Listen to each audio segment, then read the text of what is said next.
Hey everyone, it's Lou Paints, and we're continuing our session after I took quite a few days break to deal with life and corona issues. Like the numbers really shot up from in my country. They keep going up, and now it's hitting towards 60K. It went from 200 to 60K, 60,000 in just like uh almost like 3 weeks. It's barely even a month, and it's freaking me out. So, but we're gonna keep on painting. Okay, so I'm trying out a new setup where I have these lights over here, one here, another one here. This is just some lights that I bought from China. So they're really cheap, and they just kind of attach to my table like so, like this. I don't know if you can see it, right? And so I have this clip here. You can see it's there's even this QR code with Mandarin 字 written on it. So I have this again, my smartphone camera here, which I'm gonna paint, and we're gonna paint this Bretonnian Sorceress lady. And I actually have my window open at the front now. So for those of you who are new to the video, we kind of have a double camera setup over here so that you guys can actually see how my hand and painting habits are. And because essentially I only returned to miniature painting at about April of this year, there's still so many things I'm learning, and a lot of the times I'm spending appreciating both works of people who are really good and people who I'm just inspired because they have ideas about how to make a painting better, and they're on their own journey in getting better. So this kind of setup is basically me experimenting with how to make a YouTube video where we kind of see a long form video kind of cut short into bits of episodes where a person could affordably watch if they only have like half-hour sessions to kind of watch something. Okay, so let me zoom in real quick and we'll check on our model here to see how the fidelity is. So this is me mainly vlogging to keep myself in check, because I'm trying to solve a problem where when it comes to miniature painting videos, there's either these like 2-hour videos and like videos that are 15 minutes long, and it can be really difficult to find a balance between the two, because you get a lot of information out of the 10-minute, 5-minute, 15-minute videos, but the problem is that there's a lot of information left out and it's oversimplified. And the problem with art is that it's not so simple. There's a lot of rules that generally get broken all the time, especially with things to do with color theory or techniques that's being used, because those things are just, well, it depends on the person. And then on the other hand, you hear these really long form videos that I can't afford to watch as a person because they're 2 hours long, and during that time I could have been doing anything to help out with the family or so on. Now okay, so we're doing this video and we're doing this Bretonnian Sorceress, and this is what we're painting, the Dawn Glare Invoker. Alright, and I've noticed that a lot of people feel very engaged about having to see the wet palette. Now, I'm not so cool with just showing the wet palette alone, because a lot of it has to do with the habits a painter has in how their hand manages in tinning the brush and in dabbing the brush off from most of the liquids on the paint pigments, so that they can do stuff like dry brushing, or they can tint the paints appropriately and make it a little bit more viscous or have more color pigments than medium. And so this part plays a crucial role, and so being able to see these things I think actually adds on to the miniature painting information that a person will be able to learn if like these things gets relayed across in video format. So the reason why I have this new lighting setup to me on the left and the right is because the last time we were doing it in my the airbrushing box. And the thing about airbrushing boxes is that the lighting tends to be, or at least for mine and the ones that I've kind of surveyed, is they tend to be more on the cool side. And so on daylight setting, like right now, so I live at the Equator, I live in Malaysia, and the light coming towards me from the front is from a window light, and it's in the late morning. It's heading towards the afternoon right now, and so we are getting this backlight plus the two lights that's over here and over here. And so in this way you guys can see both clear my wet palette at the front and still have a good lighting on the miniature. Now, is this the ultimate lighting to have on painting miniatures? No. And you can see there's a lot more flaws that we can see here compared to the last time. And that's because when you paint, it's pretty important to get different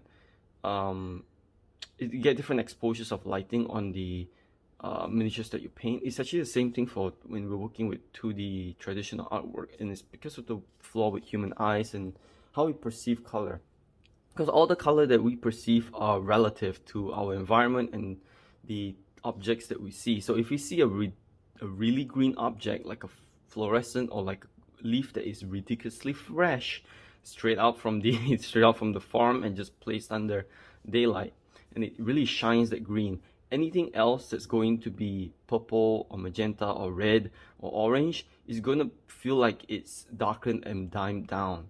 And the reason why this phenomenon happens is because our human eyes have a very limited color spectrum. So let's just say I turn off my lights here. So I've turned off, I'm gonna turn them off because they have different layers to it. So it's now dark, right? And if we kind of look at this portion over here, now this portion, for some of you who has more sensitivity to color temperatures and color lighting, it's now going to seem like it's a little bit more magenta, a little bit more blue. And it's part of the fact that we have sensors in our eyes that is able to pick up colors blue a little bit better in the dark, whereas we wouldn't be able to pick up the color green or yellows and oranges as well in the dark. And this is a phenomenon that naturally happens in our lives if we go out into the night, which is why at night blue looks brighter than things that are red and green and yellow. So it's that's a small little color theory tidbit there, but it's a pretty important one because it's one that all human beings actually do notice if they really pay attention and they go out. And it doesn't show on photographs, and it shows to a much more lesser extent on videos, because it's not the same thing as a human eye. Cameras don't color balance the way our brain works when we walk out into physical space. Now, that was about 8 minutes of talking, and I think that's way too much talking. So we're just gonna get along with painting. So I'm gonna show you guys what happened to my paints real quick, and this is actually pretty important because let's just kind of tone down our lights here again. And so I have not touched this wet palette for about a week, and you can see that how things went was that the gel medium or the gloss medium for these paints have essentially risen out on the whites and some of the blues. And so over here I just have medium. There's a little bit of matte medium and a little bit of slow dry medium in here, I believe so that you can check out the paints list at the bottom if so I've already placed down there. And we're gonna clean this up real quick. So if you've ever had this happen to you, you don't actually need to replace anything to do on your wet palette. Now, so first off, you have a stick or a brush that's already ruined like this one. And so what I'm going to do is I'm going to take a tissue. So I have a tissue paper over here, and I'm just going to drab it like this. Okay, and this is a natural phenomenon that happens between the color pigments and the medium. They tend to separate after evaporation happens because water is going up. So I've actually had the lid completely covered in. So this is the lid of the container of the wet palette. You can see that there's a glaze of water on the top, right? This is kind of icky because it's actually contaminated, or well, mixed rather, with mediums. So when I closed it like this over the course of a week and I sealed it tight to keep the moisture inside, that's what happens. And I did it on purpose, well, essentially first to show to you guys, but the other one is to keep the paints going on. And so these paints can be reactivated because I have medium over here. So we're just gonna take this and we're just gonna absorb. You can see that the tissue paper is just kind of absorbing it. So I'm not gonna be that bold in holding a big paste, but essentially when I do it like this and when I kind of dab it on over, it kind of removes most of the water and the medium that's on that. So we're just gonna do it for this yellow, and you can see it kind of shrink. So remember, those are medium, and so think of it where there's color pigment on the bottom, kind of like confiscating the space on the top of this baking paper that I have. And then you can see here that the medium is towards the top. Now there's water in between that and at the top as well, because waters look so liquid. And this is generally something that I go into further explanation with my painters in the course I have. But however, the not just like they have to do coaching, and they have to know this stuff if they want to get really good at mixing paints. But essentially, the way I would do this is I would just let's just take away my stick, because I have moments where my memory just kind of lapses. Too much things to do. Okay, so then after that, I just kind of dab in on like this. I don't actually rub it, because you're gonna actually break the baking paper, and you can see how it becomes thin. And this is the kind of thinness that becomes so easy for us to manage, because essentially when we get down to painting, we want to have thin paint. We want to have paint that is consistently thinned, and then so I'm just dabbing a little bit water here and then just kind of putting on top. I have some filtered water in this jar, so there's two jars over here, one at the back, one's for dirty water and one's for clean. So I'm just gonna show you guys real quick. So that's how it looks like. And essentially the reason why I have that set up like that is so that we have our brush here, some paint color pigments on there, and we can wipe that dry. And so now we have actually paints that are thinned at different ratios that we can reach when we need to mix paints, when we want to grab some much more thicker paints. And so don't think that this is the most organized way of handling paints yet. So there are some much more better ways to organize your color palette, but this is kind of how I have it right now. So let's just kind of position there so we can kind of see what's going on. And this, for the next few sessions, we are actually going to have it in this way. So we're gonna bring back our lady over here and finally get to painting. I've actually been waiting to just put on paints for almost a week now. Anyway, so let's just kind of zoom it in. Let's look at the flaws first, because flaws are opportunities. They really are. So we're gonna see how that faced the last time that we painted. So the last few times I did notice that there was a little bit more brightness towards the mouth, and I wasn't quite sure because of the way it was lighted in the airbrush box, that like almost like light box. And so we're gonna fix that now, so that we have the window shining on this way allows it so that the miniature is being shined from zenithal from a zenithal angle. However, we're gonna use these two lights at the side to bounce off in a much more diffuse kind of way. It's not entirely diffuse, so that we can determine where the flaws are on the miniature. And so let me just kind of bring that in so we have something a little bit more sharpened. And you can see how because we don't have such a bright light being casted on the miniature's face, the camera has essentially lost some fidelity, and that's okay, because for the time being, and this is kind of the problem with cameras, it's more important to kind of show the small little flaws on the miniature so we can work that off. And I think it's better for me to zoom out just a little bit so you guys don't have to deal with the blurring and the noise of the camera. But so what we're doing now is just we're kind of sneaking in little bits of the fixes here and there with our skin tone and our thin paints in order to really get the small little changes of tones that were wrong before, but we're gonna fix it. Okay, so I need just a little bit of magenta, so we're gonna reactivate magenta here. You can see that I'm just kind of doing that. Pop, pop, pop, pop. Hopefully the other camera will be able to see it. Yes, it does. Pop, pop, pop, pop. I'm actually learning how to use this this setup with these two lamps right at the side of me. I'm afraid of actually bumping into them because I'm not used to having these two lights so close yet. However, this is the distance that I find comfortable with to actually display the light on the miniature. So we will be using this. Okay, so that's just the right enough amount of magenta. So we're gonna bring it close like this, and then we're gonna paint on that magenta.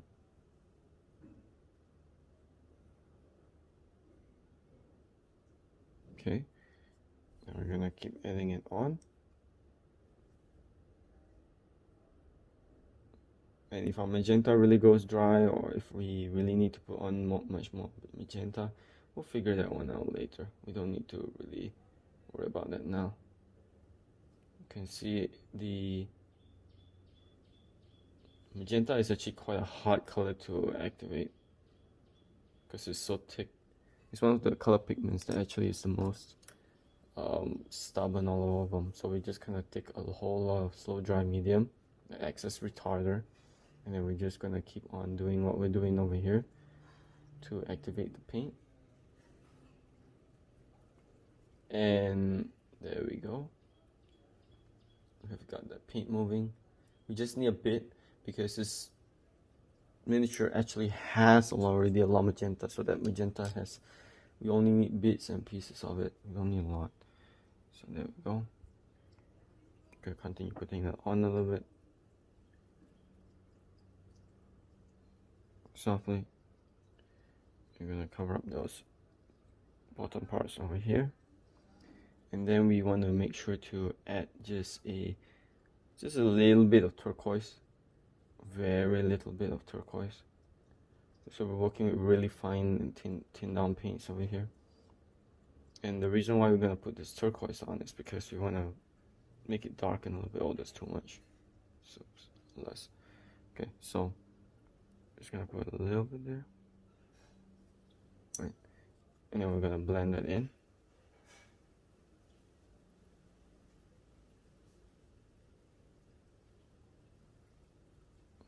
And then we're gonna put some skin tone to blend it thoroughly. So it's at this point of the miniature painting that we're actually working on the finer details really carefully. And I think for this video, it's mostly just me kind of getting used to the new setup of how I want to record and display everything. I kind of like that. This, you can see that there's the small little color changes on the mouth are much more smoother now. We have to wait for it dries, for it to dry before we get the entire look.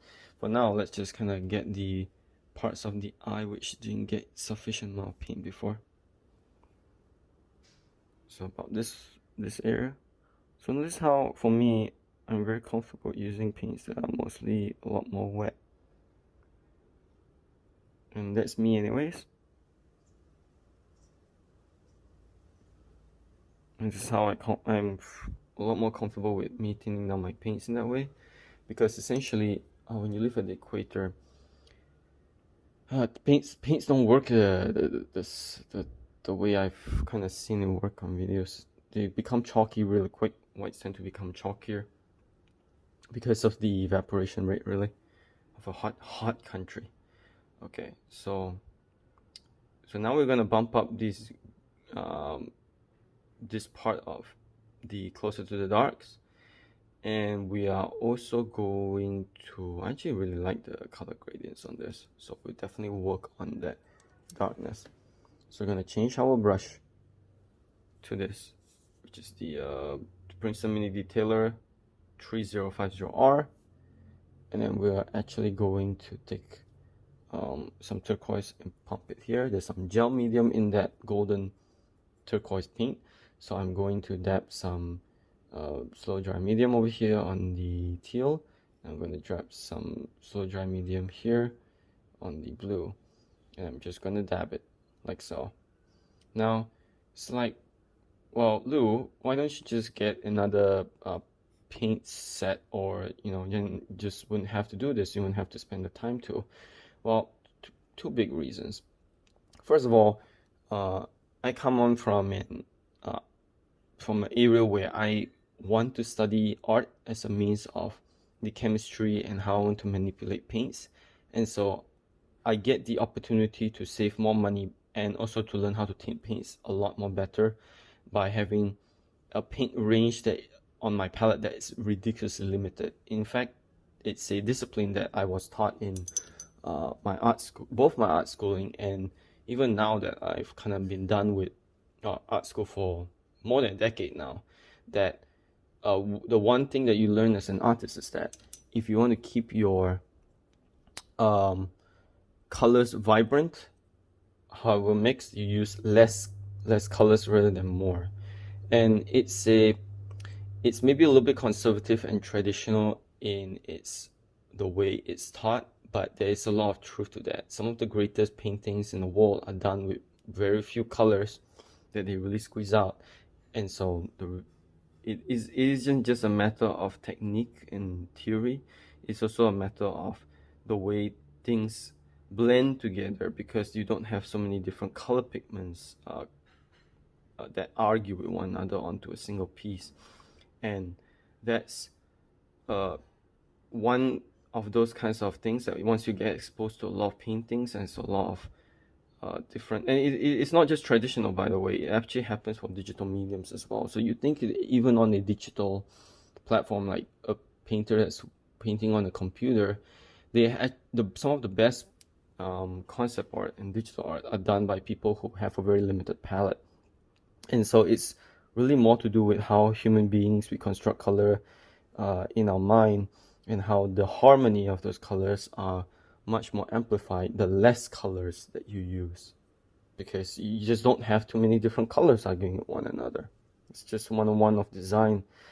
Now, what we're working with here is we're going to add some vibrancy and some little bit of brightness in our darks.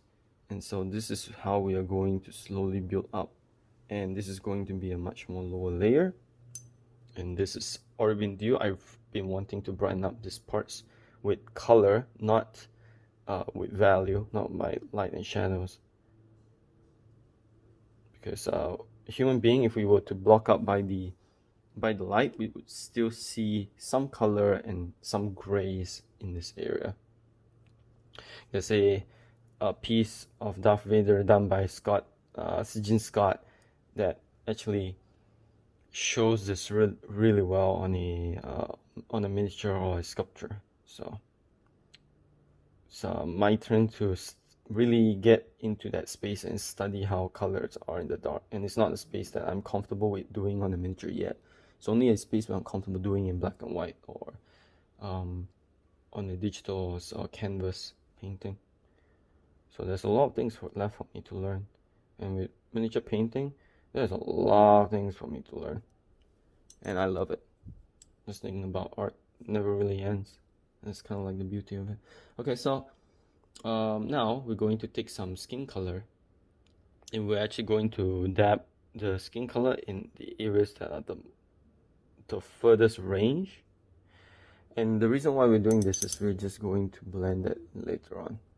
Changing my brush, just to make sure I create the shape, maintain the shape on the brush. And then now I'm going to actually, I notice how I never touch white. White's a horrible color.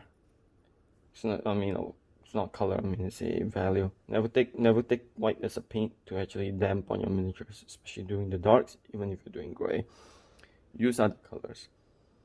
Especially, I would suggest colors like green and yellow, because those colors are a lot more brighter in both their saturation and value. So it actually does make things brighter just by a little bit, but you need to be very cautious about usage of the color yellow. So I'm going to dab it a little bit on here. This is yellow, as you guys saw, and it's already pulling up those grays a little bit. I'm just going to put it a little bit here, spaced out, so that I can blend it a little bit easier. There we go. And then I'm going to take that skin color from before, and skin color has white in it, so I need to be extra careful.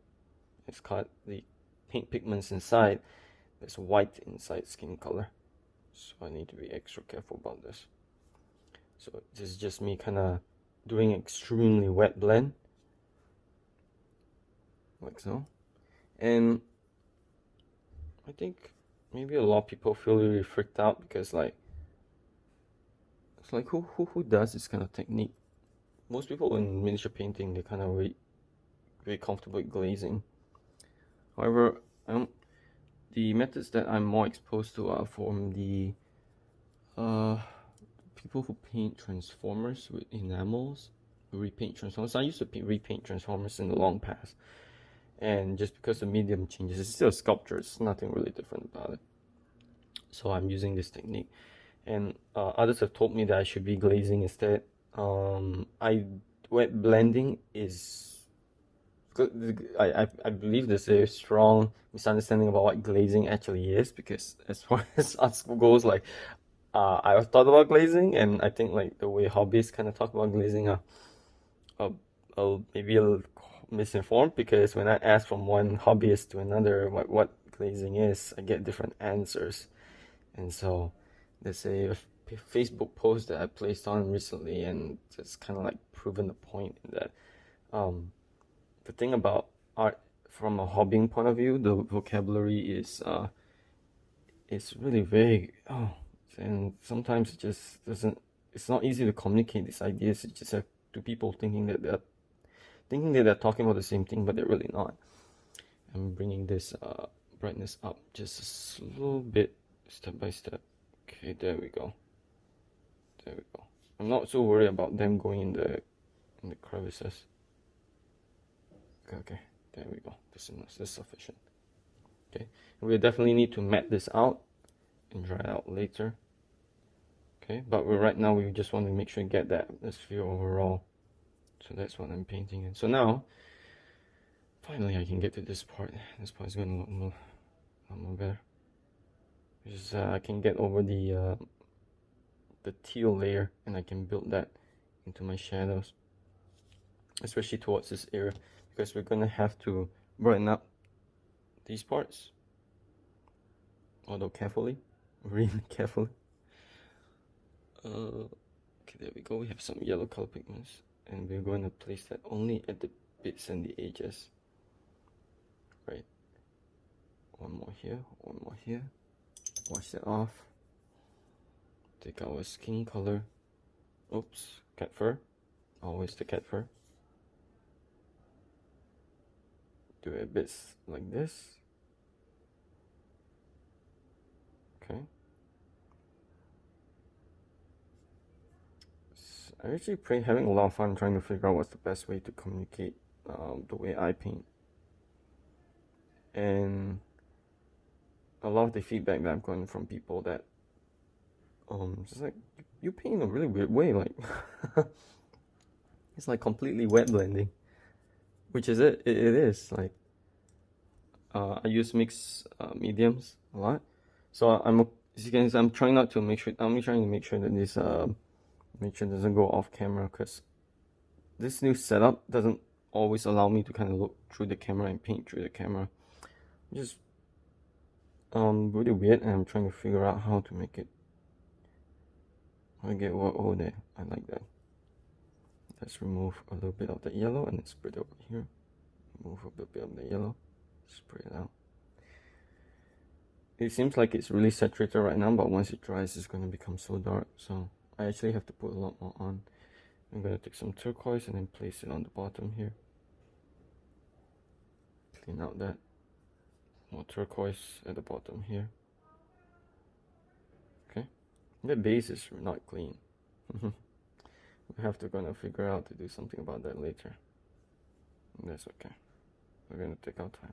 Put a turquoise right here, so we actually have that soft blend. And later on we'll do glazes on top for the highlight, really softly. Or rather glaze are more like tin, then we're just gonna highlight it. Find myself mixing up those vocabularies nowadays. Okay, so over here and over here. Actually, okay, that turquoise down back here. Okay, so we're gonna wrap up this episode. We quite a long time talking mostly about the setup. Okay, so what have we figured out? Well, essentially, we can see flaws on your miniature if we change the method of lighting. You can still see that once the paint was dried, there's still quite a bit need to fix over here and there. I unfortunately went ahead and lightened the gray on the darks of the dark side. There has mostly just been now a better way of looking at my palette and my habits towards me using my towelette, my brushes, and then my paints that I use to wash my brush. And that's that. I'll see you in the next episode.